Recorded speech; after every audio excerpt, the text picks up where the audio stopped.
Paramount has emerged as the winner in the battle to control Warner Brothers Discovery. To understand what this takeover means for us, the consumers, we need to get deep in the weeds of a theory called media capture. From WNYC in New York, this is On the Media. I'm Micah Loewinger. Also on this week's show, a new study says last year was the deadliest in decades for journalists. That has come from the unprecedented killings of mainly Palestinian journalists. Israel was responsible for more than 2/3 of the global total killings. Plus, 4 years since the start of the war in Ukraine, an Oscar-nominated film tells the story of the first American journalist killed by Russian troops. It was the hardest thing I've ever had to do, to keep documenting the murder of my brother. But I knew without a doubt that's absolutely what Brent would have wanted me to do. It's all coming up after this.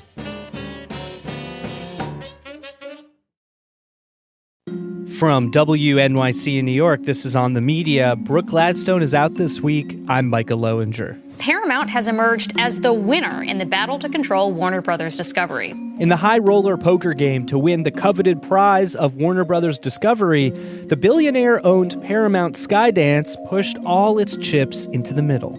Paramount topped $31 per share for all of WBD and sweetened its proposal in lots of other ways, enough to lead the WBD board to say that Paramount's bid was superior. Netflix had been the frontrunner to acquire the umbrella company over HBO, TNT, DC Comics, and of course, CNN. And Warner Brothers had rejected a number of previous bids from the Ellison family, owners of Paramount Skydance. But apparently, this latest offer was one they just couldn't refuse. It's more than just $1 more a share. Larry Ellison is personally backstopping all the equity that they're going to put into the deal, $40+ billion. He's backstopping some of the debt they're refinancing, $15 billion worth. If they don't get regulatory approval, they would pay $7 billion. And they agreed to pay $2.8 billion to Warner Brothers to get them out of the Netflix deal. So a staggeringly large amount of money that Paramount's committing here. The deal isn't done, as regulatory hurdles remain, including a California Department of Justice investigation into the acquisition. But we do know that the Ellisons have crucial White House support. The potential control the Ellison family would acquire over the media landscape would have few peers. There's actually a phrase in scholarship that describes what's happening right now: media capture, or the idea that when the government fails to codify protections around the media's obligation towards public interests, political and commercial interests can take over. No coup required, just a slow, steady transfer of power. Victor Pickard is a professor of media policy and political economy at the University of Pennsylvania. He recently wrote about how American media have actually seen 3 cascading layers of capture: capitalistic, oligarchical, and authoritarian. And to start with capitalistic capture, we have to go a little ways back in time.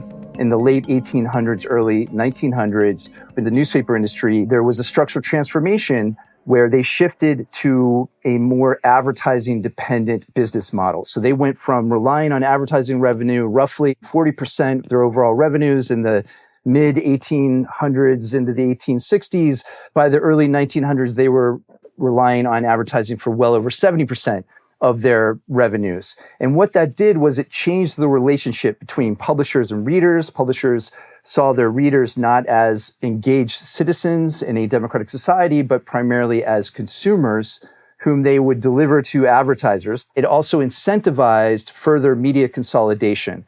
You saw the rise of newspaper chains and press barons, Pulitzer and Hearst and others, that took over many newspapers and would sometimes exert political control over the types of coverage and content that was being produced. For broadcast media, it makes sense to look at the early 1930s. Yeah, in the 1930s, there were 3 networks that essentially dominated the market: CBS, NBC, and the Mutual Broadcasting System. The FCC in the early 1940s basically cornered NBC, splitting it up into what has become NBC and ABC. What do you think regulators could have done at the time to steer us away from the type of media consolidation that would follow? this critical juncture in the early 30s, which culminated with the Communications Act of 1934, which established the Federal Communications Commission and really sanctified this commercial broadcast media system. But at that time, there was even up until the very end, ongoing debates about should we at least have some set-asides for public programming. And there was this proposed amendment called the Wagner-Hatfield Amendment that tried to reserve 25% of the airwaves to nonprofit, non-commercial educational programming. Not to leave your listeners in suspense, that did not pass. So throughout the 40s, you had these ongoing media policy battles where they tried to mandate things like mandated public affairs coverage or to not allow for excessive advertising. They did not succeed in passing these public interest protections. But by the end of the decade, they did establish what later became known as the Fairness Doctrine. What exactly was the Fairness Doctrine? How did it work? So the Fairness Doctrine is widely maligned and misunderstood. It's often conflated with the equal time rule. But in fact, the Fairness Doctrine was more progressive than that. It was based on this idea that broadcasters, in order to hold on to their monopolistic rights to the public airwaves, to hold on to their licenses, had to cover controversial issues that were important to local communities and to do so in a balanced manner. So it was this affirmative duty that broadcasters had to uphold.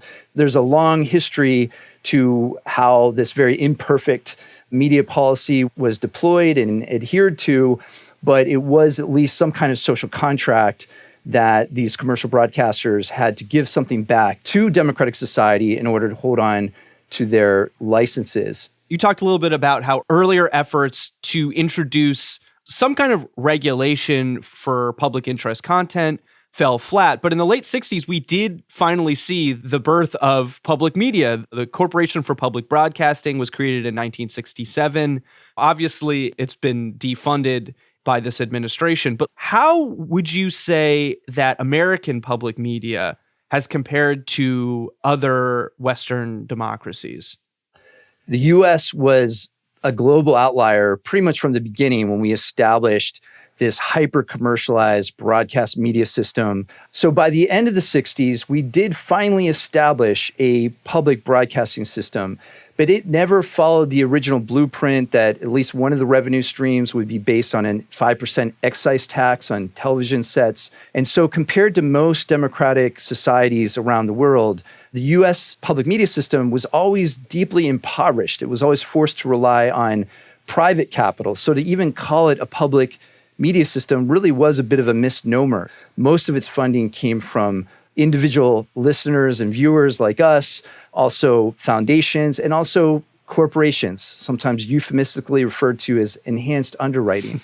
If you look at how much we allocated towards our public media system at the federal level, and this is before the rescission package, when even this paltry amount was jettisoned, it came out to about $1.59 per person per year. You compare that to the Brits, who spend close to $100 per person per year for the BBC, and many other democratic countries spend far more than that. And it shows, I would argue, in the health of their democratic society. You've actually studied the sort of correlative effect between public media spending and the strength of a country's democracy. How do you study that kind of thing? It's actually not as complicated as it sounds. The Economist magazine puts out this democracy index on an annual basis that really assesses the health of democratic societies around the world. The U.S., of course, has been characterized as a flawed democracy for a number of years now. But what you find is that the countries that are determined to have the strongest democracies also have the healthiest and best funded public broadcasting systems. So this doesn't necessarily argue for causation, although my co-author Timothy Neff and I found positive correlation that they tend to rise and fall together. But at the very least, it puts to rest this deeply American fear that if government gets involved in funding our media, we're on some kind of slippery slope towards totalitarianism. I have more to ask you about the future of public media in just a moment. But let's talk a little bit more about history. You were walking us through how early revenue models for newspaper and other commercial media, radio and TV, sort of set us up for this capitalistic capture that we're currently experiencing. And you argue that regulators have made it worse over the course of the 20th century, culminating with the Telecommunications Act of 1996, which essentially dictated how many radio and TV stations a single company could own. This move opened the door for another type of capture, oligarchical. Can you explain that? Sure. So what you see with the capitalistic form of media capture are these systemic incentives to grow larger, to consolidate and conglomerate. And you start seeing these massive media conglomerates spanning a number of markets. So to give one stark example would be the radio company Clear Channel. Prior to the 1996 Act, one company could not own more than 40 stations nationwide, 20 AM stations, 20 FM stations. The Telecommunications Act jettisoned that rule. It allowed Clear Channel to quickly buy up a bunch of stations so that before long they had more than 1,200 across the country. And oftentimes with this consolidation in media ownership, you had a homogenized form of radio content.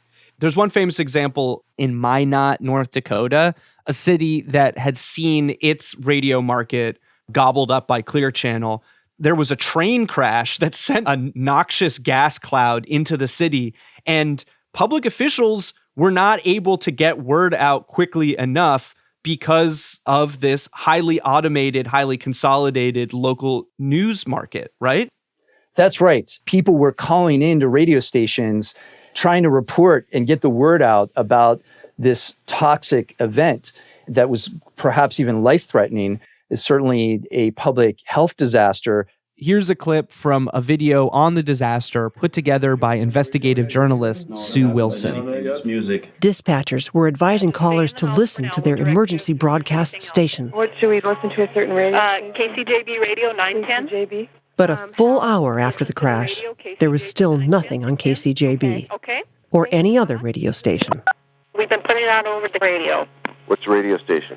All the radio stations, sir. I have had it on. I haven't heard it once. How come there's nothing on the radio or the TV yet? But no one was home. No one was answering the phone because these programming formats were all automated. And this is just a glaring example of a media system that has no allegiance to local communities. Okay, so we've talked about the capitalistic takeover.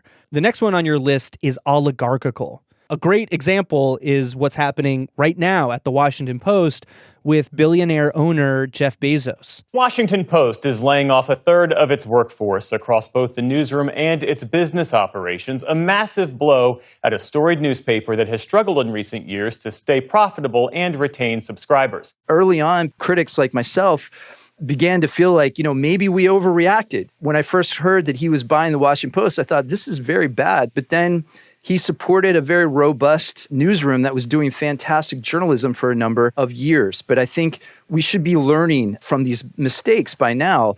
The temptation to use it instrumentally for political aims is always going to be there. And this is part of the oligarchic media capture problem, which is it might be the case where Jeff Bezos is losing money with the Washington Post. Reportedly, he was losing somewhere around $100 million a year, but he stands to gain billions of dollars in government contracts with his aerospace company, Blue Origin.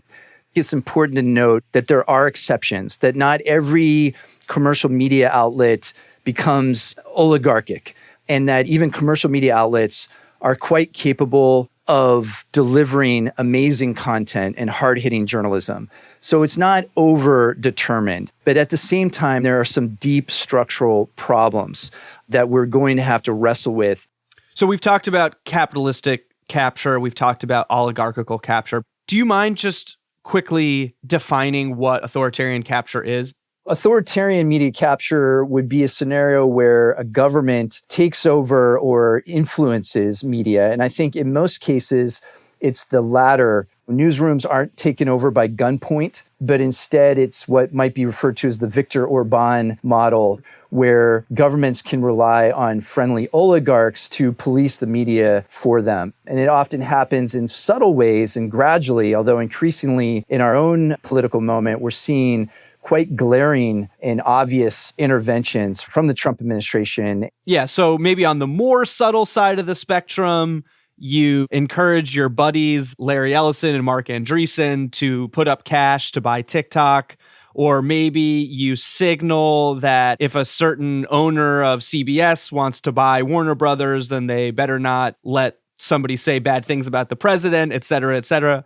On the less subtle side of the spectrum, you have raiding the home of a prolific Washington Post reporter or having agents arrest Don Lemon and independent journalist Georgia Fort because of their coverage in Minneapolis.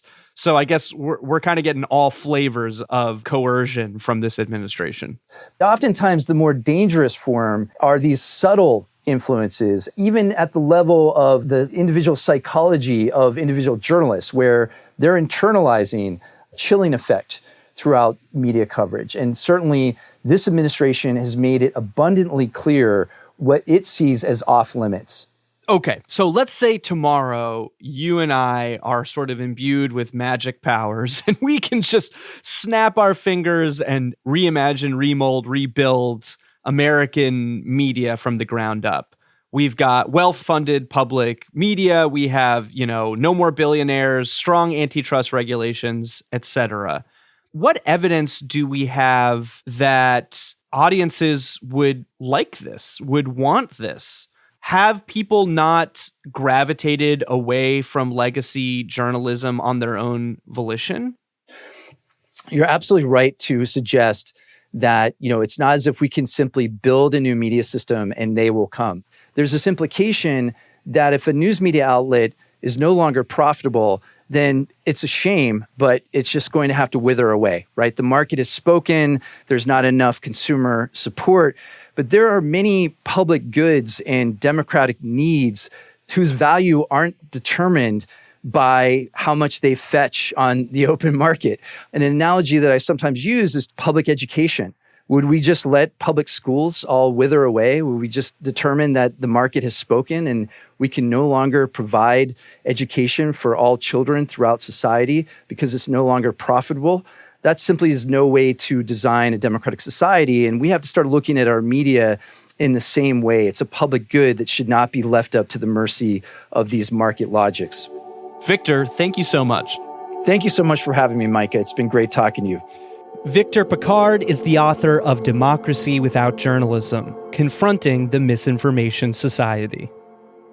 Coming up, what happens to coverage of Gaza now that the Washington Post's Middle East bureau is gone? This is On the Media.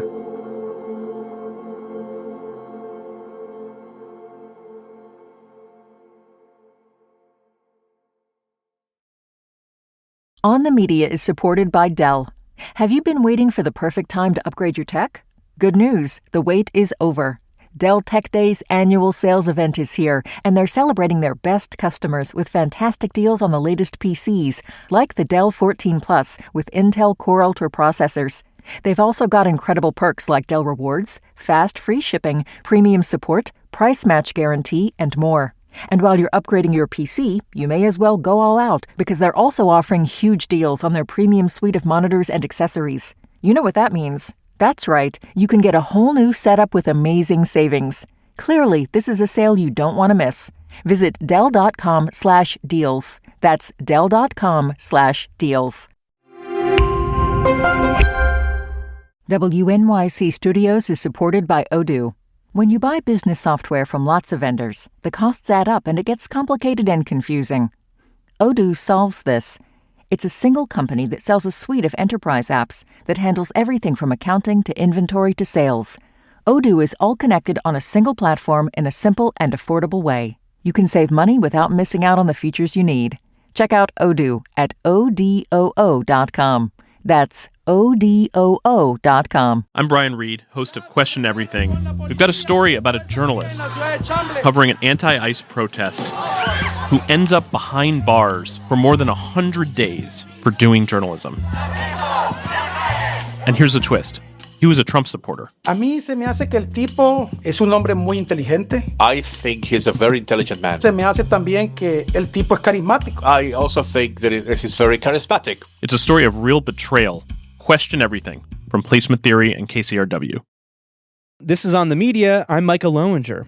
This week, the Foreign Press Association launched a petition calling on Israel to allow reporters into Gaza.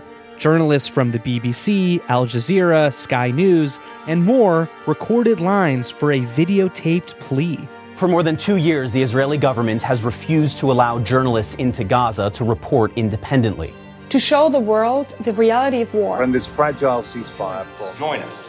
Join us in calling on the United States and leaders around the world to demand Israel let journalists into Gaza. This is unprecedented, and it must end. Let us in. Let us in. Let us in. We are about to enter into the Gaza Strip. We are going with the Israeli military. It is very limiting. It is not ideal. This is NBC's Richard Engel this week speaking from the back of an Israeli military truck. One of those chaperoned ride-alongs that have become a staple of Western media coverage in Gaza. According to President Trump's much-celebrated ceasefire, the war here in Gaza is supposed to be over and reconstruction underway. But when you're here, it's clearly not the case. There's no bulldozers here. Nobody's clearing the debris. There's not access to adequate shelter in any way, to clean water. Miriam Berger is a Pulitzer finalist who spent 2 years reporting from Israel on the war in Gaza for The Washington Post. There's no jobs, there's no money, there's no way out, there's no future. There's just horrific conditions that people are living in. Nearly 300 Palestinians have been killed since that October ceasefire. Is ceasefire even the right word? For Palestinians, for their experiences, no, the ceasefire is not the right word. The war has continued. Miriam is writing a book about starvation in Gaza. But earlier this month, she learned that she and 7 of her colleagues across the region had been laid off from The Washington Post. In effect, the paper's Middle East bureau is gone. The day was one of real sadness, I think, and frustration. We had all heard the rumors that this could be possible, but I was really shocked by the scale of the layoffs. The paper has signaled that it will still cover wars in the Middle East, primarily through its national security desk. The national security team at the Post is the best in the business, and they will continue to do their fantastic reporting. But it is extremely difficult, or perhaps even a fallacy here, to try and divorce national security reporting from on-the-ground reporting in places like the Middle East, where you need to understand what our governments are saying and what's really happening. Especially when it comes to wars that we are either threatening to start participating in, funding, etc. Exactly, yes. And right now there could be a war with Iran any minute, it seems. There are so many big questions about what's coming next in terms of reconstruction of Gaza, in terms of governance, in terms of Israel's role there, in terms of who's going to be paying for all this, who's going to be profiting from all of this. Miriam Berger says these stories will now fall to the skeleton crew of Palestinian reporters still writing for the Post, though she fears their work will suffer without the support of a bureau. There was so much expertise that was lost, so much knowledge about the region, about sourcing. You need editors that really know their beat, and we had fantastic editors who did. I know that those who remain have the capabilities and will continue to do so, but it'll be that much harder without the robust kind of teams that we used to have based in the region. According to a report released by the Committee to Protect Journalists this week, 2025 was the deadliest year on record in Gaza and around the globe. So the headline finding is this was another record year for journalist killings after the record that we saw in 2024. The CPJ's Jodie Ginsberg. 129 journalists and media workers were killed worldwide, which is more than any year since CPJ began collecting data back in 1992. Where does this rising trend come from? Well, most recently, that rising trend has come from the unprecedented number of killings we've seen by Israel of mainly Palestinian journalists. That accounts for these few unprecedented years that we've seen recently. The trend that we had been seeing over the last 3 decades actually had been a decline of journalists killed in conflict settings and a rise in journalists killed in other situations of instability. So places where there's high degrees of lawlessness, criminality. But that has changed since October 7th. You found that the Israeli Defense Forces specifically have committed more targeted killings of journalists than any other government's military since CPJ began documentation in 1992. There's 2 reasons for that. One, of course, is the nature of the war itself, the nature of what human rights groups and UN experts agree is a genocide taking place in Gaza. In other words, the high degree of indiscriminate bombings and attacks that have impacted the civilian population at writ large. But specifically, we've also seen journalists and media workers deliberately targeted. That's part of a broader pattern, of course, that we've seen from Israel in attempting to control the narrative and censor information about its war in Gaza. It's not just, of course, the killing and targeting of journalists. It's the targeting of military facilities. It's the forced closure of news outlets such as Al Jazeera's Jerusalem bureau. It's the continued refusal to allow international independent media access into Gaza. So the killings of journalists is part of that overall, what we consider systematic attempt to censor information about what's happening inside Gaza to not just the Israeli public, but to the world writ large. It's also worth noting that these deaths were not contained solely to Gaza. Your report states, quote, in the second ever deadliest attack that CPJ has documented worldwide, Israeli forces carried out multiple airstrikes on 2 newspaper offices in Yemen, killing 31 journalists and media workers. Israel claimed it struck, quote unquote, military targets, including the Houthi Public Relations Department. Yes, that's right. So we recorded that as the second deadliest killing of journalists as a group ever. And Israel continues to claim, without providing credible evidence, that these individuals are not journalists. We have seen this repeatedly from Israel. We have not yet seen in any of the cases that we have brought to the Israeli government, to the Israeli forces, any credible evidence that shows that those individuals were active combatants and that therefore they were legitimate targets under the rules of war. Additionally, the newest report mentions that 3 of the killings against journalists, including one that you describe as a murder, came after the October 2025 ceasefire declaration. That's right. And we've seen human rights groups also allude to this, that despite the ceasefire, and actually despite, I think, what has been a diminution in the reporting on Gaza actually since the ceasefire, we continue to see the killings of civilians and of journalists. Tell me about some of the Palestinian journalists in Gaza who've been killed. It's so hard because the numbers are so almost unimaginably high.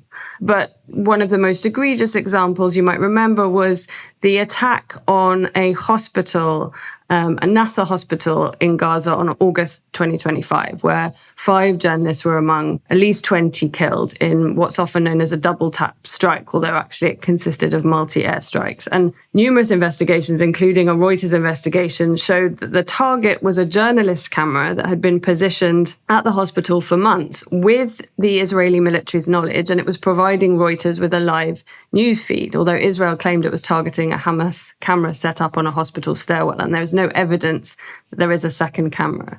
And among the 5 killed included a Palestinian freelance photojournalist, Miriam Berger, who contributed to the Associated Press and had a young child, and Hussam al-Masri, a Reuters contractor. They were among the journalists killed. And of course, perhaps the most well-documented and well-known killing last year was that of Al Jazeera reporter Anas al-Sharif, who had warned his life was in danger after he received repeated unsubstantiated smears from Israel for years. And he was finally murdered by Israel on August the 10th, 2025, along with 3 other Al Jazeera staff journalists and 2 freelancers. And he was deliberately targeted in a strike on a tent that housed journalists. There was also Hossam Shabat, a 23-year-old Palestinian correspondent for Al Jazeera Mubasher, which is based in Qatar.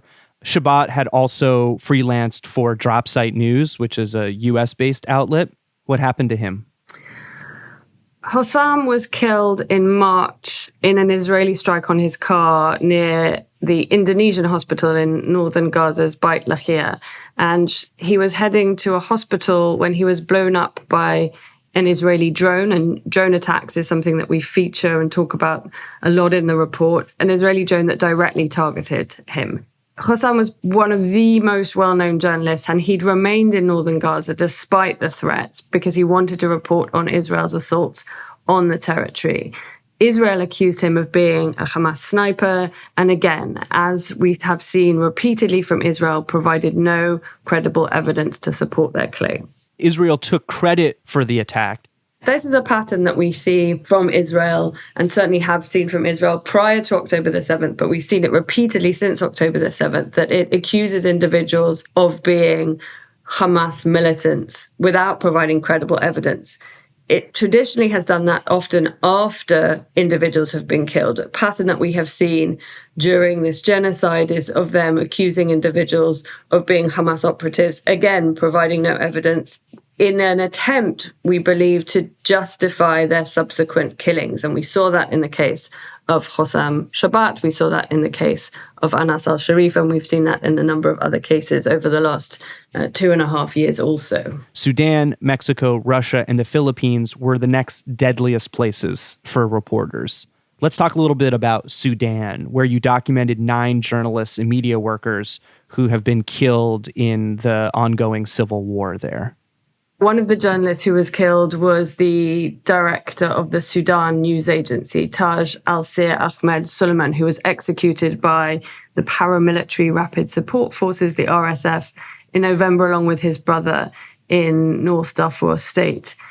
It's worth saying because, again, Sudan is one of those countries that is woefully underreported. Journalists have to report in absolutely terrifying conditions. Since the beginning of the war, we've documented a trail of abuses, and most of them attributed to the paramilitary RSF. At least 16 journalists, media workers have been killed, female journalists have been raped, media offices have been turned into detention centers, homes have been seized, journalists have been abducted and held for ransom. And in some cases, some of these acts were actually filmed and circulated by the perpetrators themselves, which tells you something, I think, about accountability in this moment, that how confident many people are in not just owning up to these crimes, but documenting them and indeed almost celebrating them. You mentioned that this year has seen the rise in a new trend, drones being used to kill journalists. Yeah, so one of the clear changes and shifts that we've seen in this report is the rising number of journalists killed by drones. So those, of course, are those unmanned aircraft, small flying devices that are controlled remotely, and they have the ability to visually identify targets. In other words, it's clear that the people would know who is being killed. And the suspected and documented killings of press members has spiked from just 2 in 2023 to 39 in 2025. Russia killed 4 journalists in Ukraine using military drones. And the killings last year were the highest number of journalist deaths in that war since 2022. Those killed included Ukrainian journalists Olena Khramova and Yevhen Karmazin, and they were attacked while they were reporting for Ukraine's state-funded international broadcaster Freedom in the eastern region of Donetsk. A French photojournalist, Anthony Lalekin, was killed by a targeted strike from what's called a Russian first-person view drone, also while reporting in Donetsk. And this is a particularly worrying trend that we are seeing. This use of highly targeted, individualized warfare that allows militaries and paramilitaries to pick off individual journalists. What, if any, accountability have we seen for these targeted killings against journalists worldwide? None.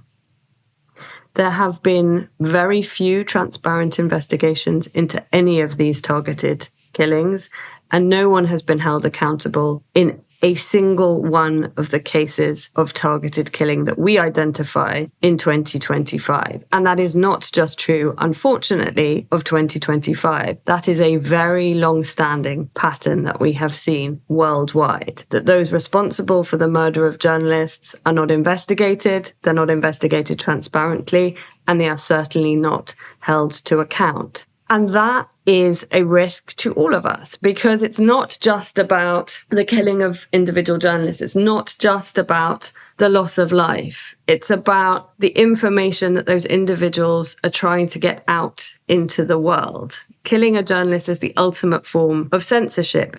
For 3 years now, you've been writing reports that have come to similar conclusions, which is that Israel is in a league of its own when it comes to targeted killings of journalists in, yes, a highly dangerous war zone, but in a part of the world where foreign reporters are not allowed.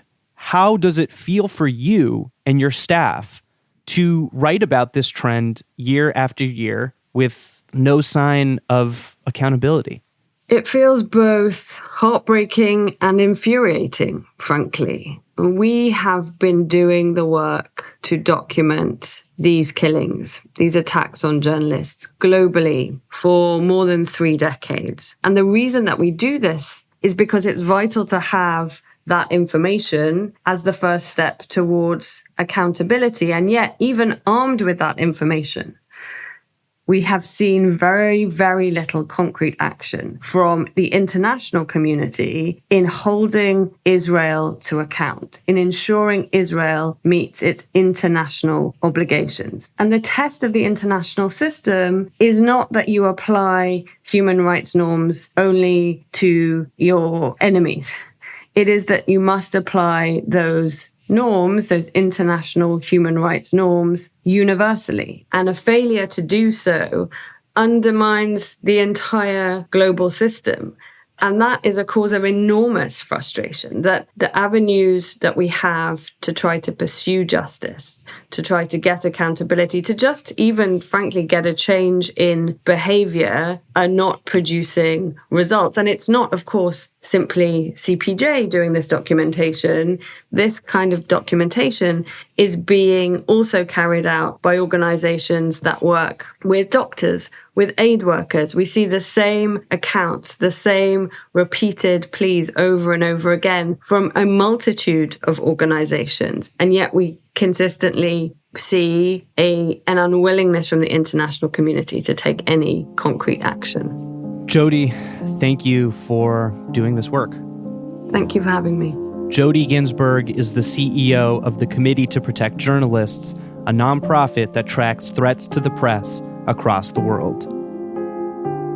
Coming up, a new film tells the story of war reporter brothers whose motto was always, just keep filming. This is On the Media.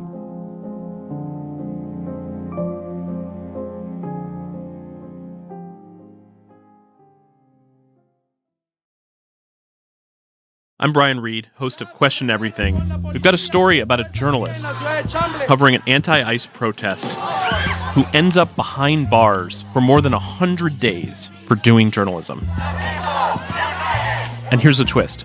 He was a Trump supporter. A mí se me hace que el tipo es un hombre muy inteligente. I think he's a very intelligent man. Se me hace también que el tipo es carismático. I also think that he's very charismatic. It's a story of real betrayal. Question Everything from Placement Theory and KCRW. This is On the Media. I'm Micah Loewinger. Among the 300 Washington Post reporters who lost their jobs in the February cuts was Ukraine correspondent Lizzie Johnson. She's a correspondent on the ground in Ukraine who posted, "I was just laid off by the Washington Post in the middle of a war zone." Johnson said she's grieving for the stories she won't be able to tell now.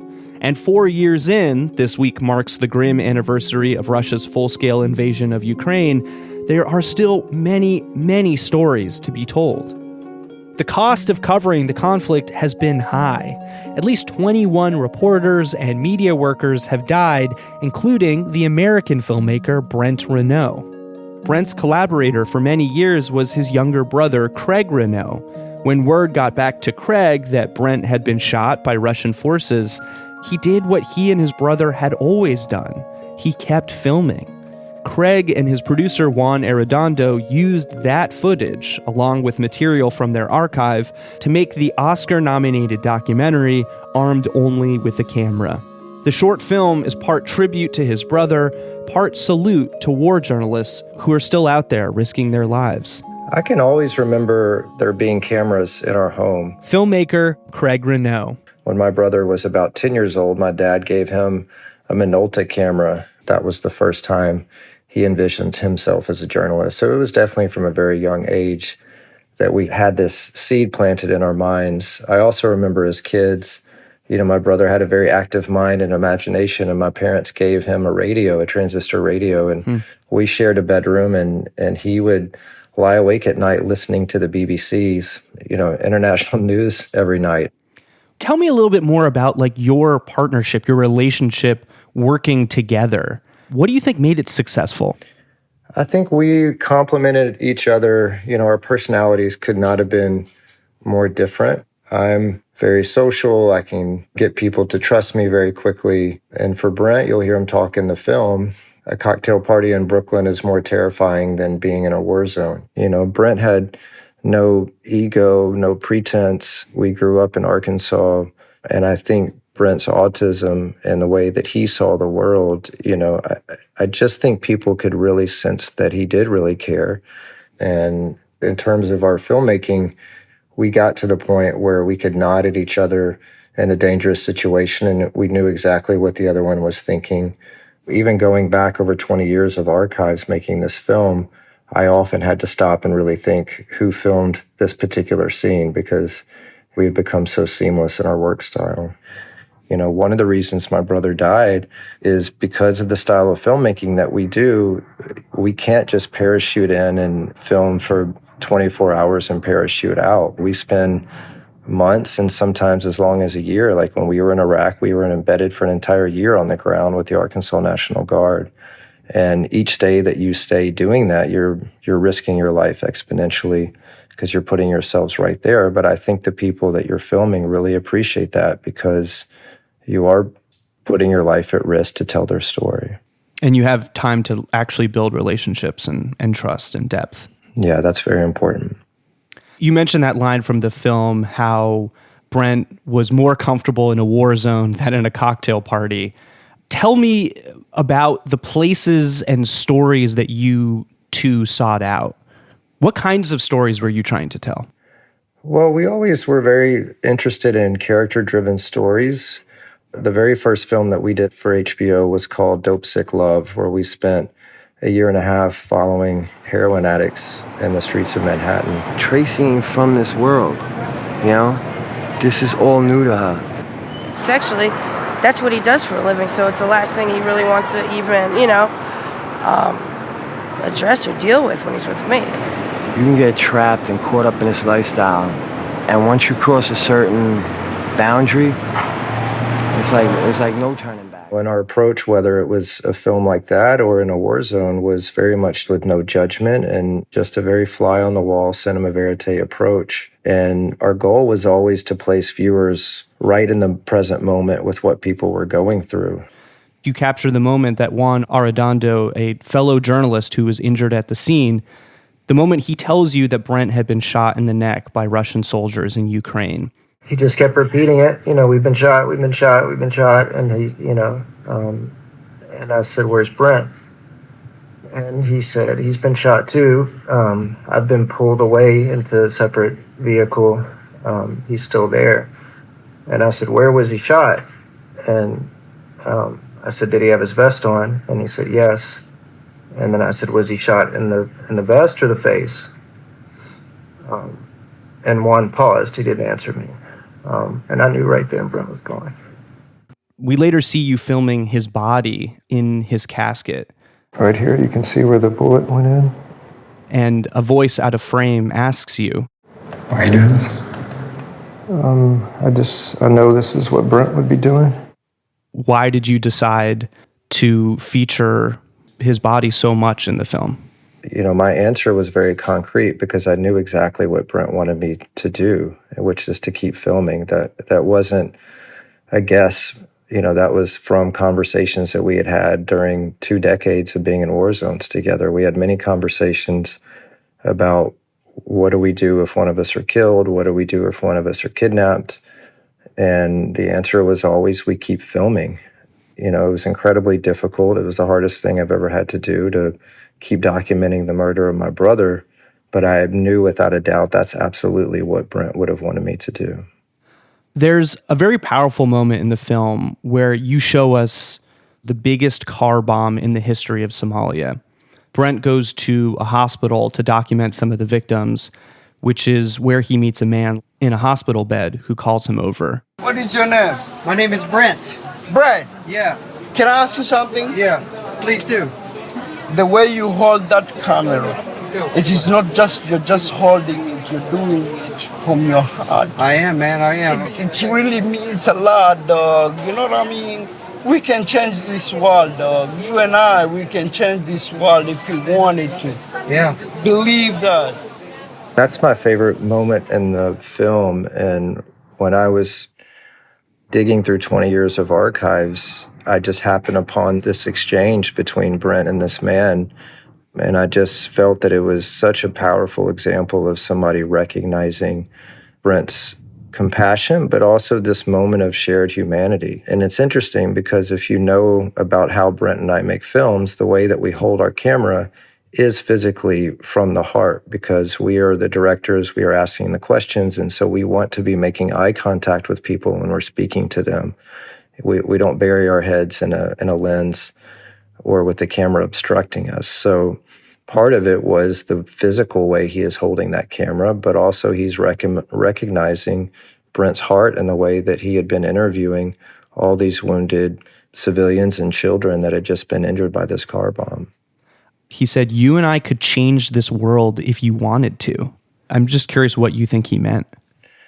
I heard that as we could all change the world if we wanted to. And I do think that goes back to compassion and decency and seeing each other as fellow human beings.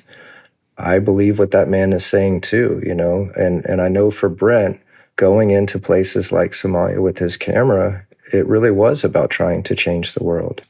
It was interesting to me that you chose to juxtapose the image of that man lying in his hospital bed with the image of Brent lying in his casket, which is the very next scene in the film. Can you talk a little bit about your experience editing this documentary? A lot of the editing was trying to find those scenes play off of one another, so that you would have this powerful impact on the viewer, but even the sound of a sheet of metal that's being glued to the top of Brent's casket.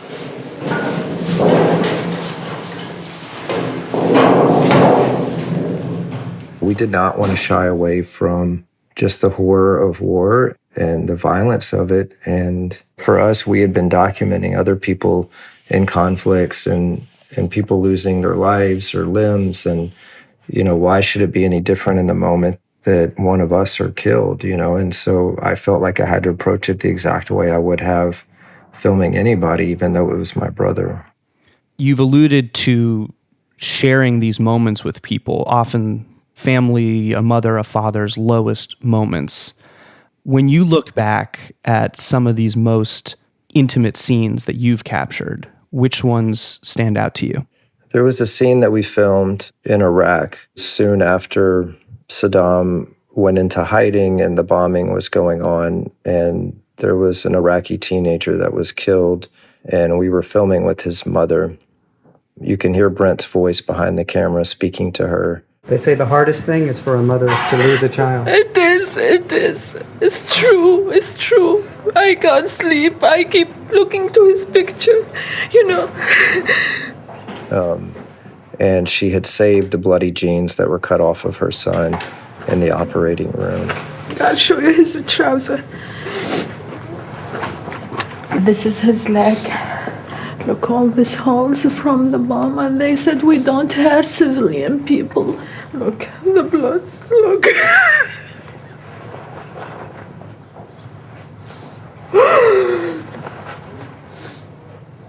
That scene still sits with me to this day. I mean, that was over 20 years ago, and I still have a hard time watching it. To just, see her bury her face in these bloody jeans of her teenager, and you could feel the depths of her loss is just unbearable. You end the film with montages of memorials for other reporters killed, notably in Gaza, where nearly 250 journalists have been killed since 2023. Has your loss and those threats changed your approach to doing this work in the future? Well, when we first brought Brent back and started editing this film, I had it in my mind that this was going to be a tribute to my brother. But it felt like there wasn't a day or a week that went by as we were editing that another journalist was killed. And, since Brent died almost 4 years ago, every single year there's been over 100 journalists killed around the world. It's become one of the most dangerous professions in the world, and there doesn't seem to be any signs that that's slowing down. And so we, Juan and I especially felt like this film had to be bigger than that. It had to be also about all the journalists who are risking their lives to bring people the truth. And to us, that's very important, and we feel very connected to all these journalists that continue to go out with the risk of being imprisoned or killed. And Brent believed, and we believe, that without journalism, there is no democracy. This film, which your last with Brent, is now finished. Are you at a point yet where you're able to think about future as a filmmaker without him as a partner? Juan Arredondo and I will continue making films together, and I will continue making films under the banner of the Renaud brothers. And for me, the work is something that really got me through this every day. It got me out of bed every day. It kept me focused, and it helped me heal through this process. How so? Well, I felt like as long as Brent's name is being said, as long as his stories are being told, that he's very much still alive.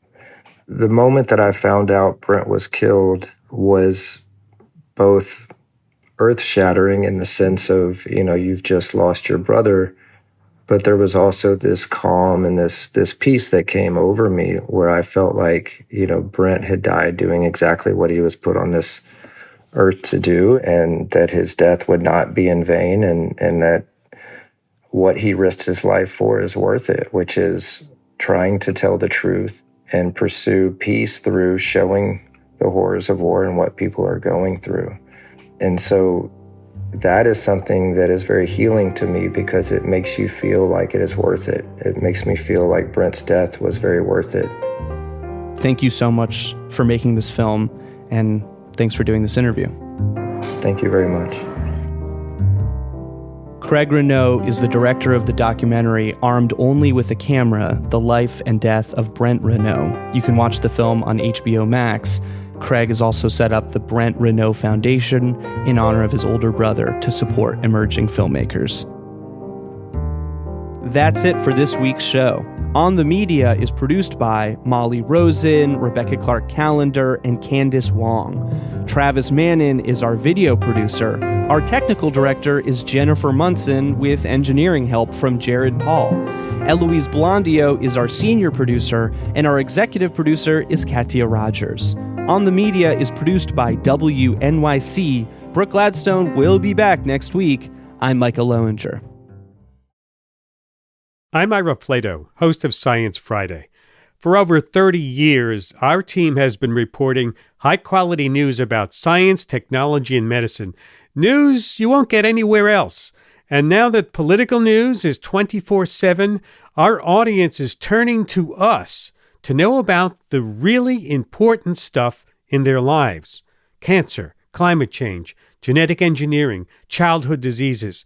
Our sponsors know the value of science and health news.